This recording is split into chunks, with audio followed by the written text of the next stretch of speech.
মন্ডলীয় থেকে আরমান মন্ডল, সেই আরমান মন্ডল টিটাগড় বিস্ফোরণ কাণ্ডে যে তৃণমূল কাউন্সিলরের নাম জড়িয়েছে, শুধুই নামই জড়ায়নি, গ্রেপ্তার হয়েছে সে। তবে তার কাউন্সিলর হয়ে ওঠার পেছনে রয়েছে লম্বা এক ইতিহাস।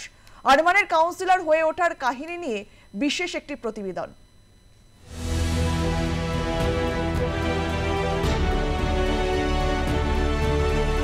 টিটাগড়ে বহুতলে বিস্ফোরণের ঘটনায় তৃণমূল কাউন্সিলর আরমান মন্ডল সহ ৩ জনকে গ্রেপ্তার করে পুলিশ। তৃণমূল কাউন্সিলর আরমান মন্ডল, কিন্তু কে এই আরমান? রাজনৈতিক উত্থানটাই বা কিভাবে হলো তার? যাওয়া যাক ফ্ল্যাশব্যাকে।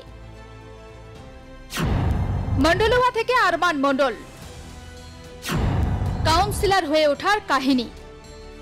সোমবার সাত সকালে প্রচন্ড বিস্ফোরণের শব্দে কেঁপে ওঠে টিটাগড় থানা থেকে ঢিলছোড়া দূরত্বে বাঁশবাগান এলাকা।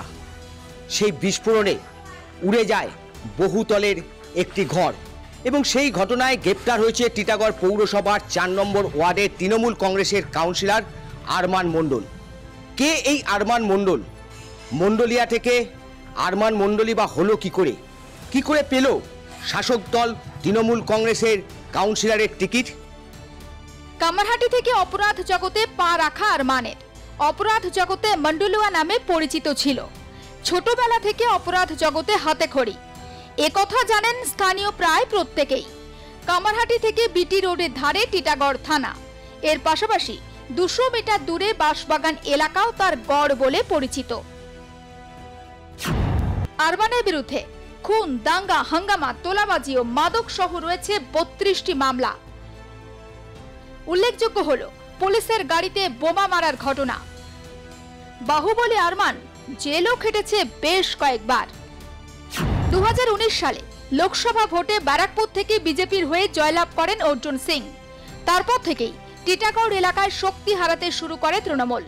সেই সময় তৃণমূল কংগ্রেসের ঝান্ডা ধরার লোক খুঁজে পাওয়া যাচ্ছিল না টিটাগড় এলাকায়। ২০২০ সাল তৃণমূল কংগ্রেসে যোগদান করেন আরমান মন্ডল।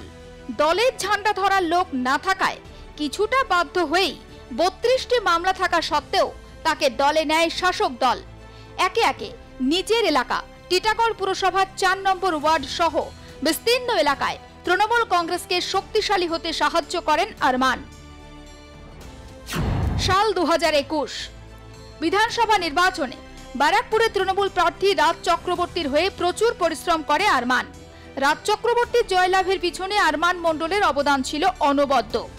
পরিশ্রমের পুরস্কার হিসেবে ২০২২ সালের পুর নির্বাচনে টিটাগড় পুরসভার ৪ নম্বর ওয়ার্ডে তৃণমূল কংগ্রেসের টিকিট পান আরমান।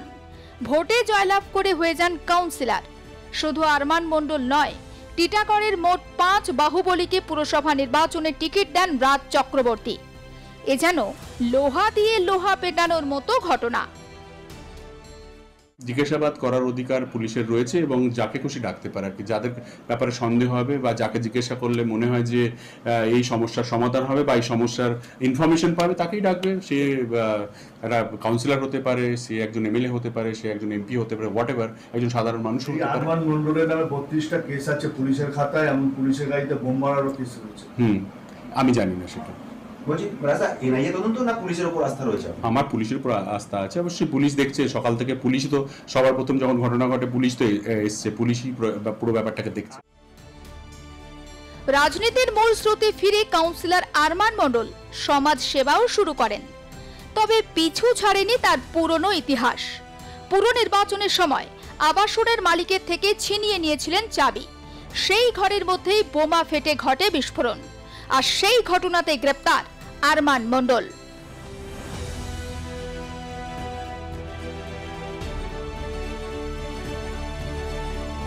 টিটাগড় থেকে ক্যামেরায় ঈশানের সাথে সুব্রত পাল, আর প্লাস নিউজ।